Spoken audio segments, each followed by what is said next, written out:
My name is Micheila Petersfield and this exhibition is called Replica.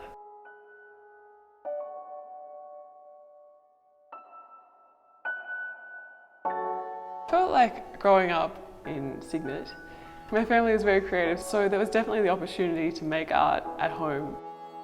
Then I got into photography when I was about 14 or 15 and was doing that at home.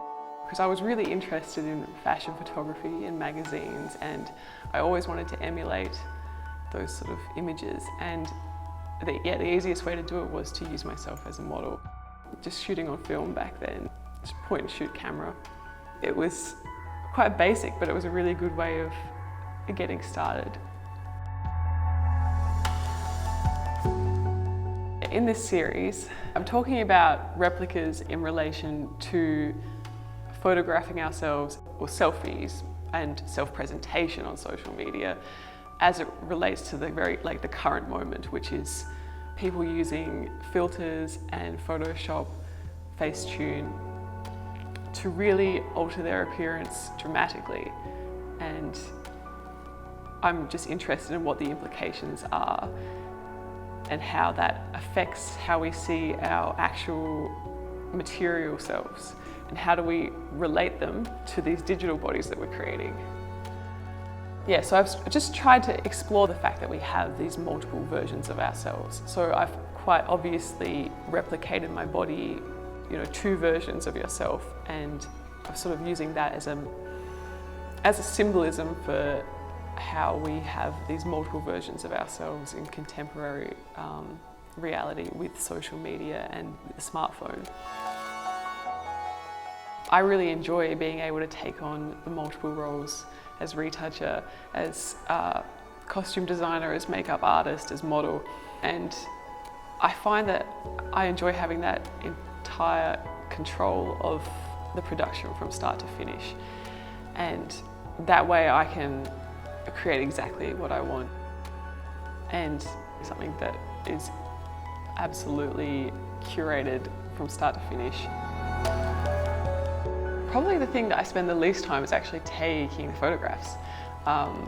That's probably only a couple of hours of a process. So applying makeup an hour and then just trying out a few different costumes. But I would say, the majority of the work is in either the post-production, so the photo editing, or the planning, which is me just sort of sitting around and sketching out ideas, thinking about different compositions. So when I get to actually taking the photo, I already know exactly how I'm going to pose. But for every image that I have up in this show, there's another 10 photo shoots that I took that didn't work out. That something just wasn't right. Whether it was I couldn't get the costume right or the makeup. So all of those elements have to come together in harmony to create a successful photo. And usually by the end of a photo shoot, I know whether or not I have something.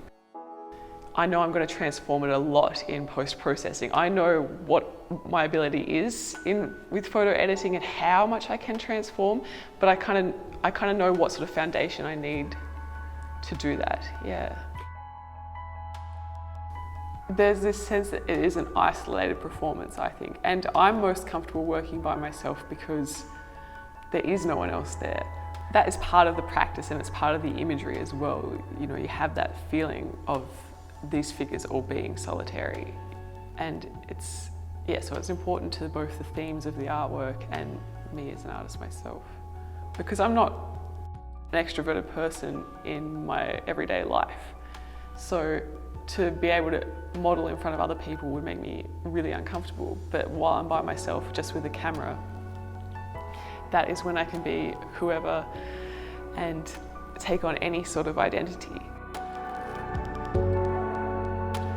It's a very simple setup, but you can create such fantastical worlds with such simple gear, and I love that ability to transform things beyond at all what they look like in real life. I like the images to be as transformative sort of as possible, but maybe have some elements of my appearance underneath, but I think in each image I try to make it different from the last and for this person to look different. I mean, that's the thing about retouched images, is that they become sort of hyper real because they're, you know, so perfect and so flawless, but there's a sort of a flimsiness behind them, and you sort of know that what you're looking at is quite a fragile representation of reality.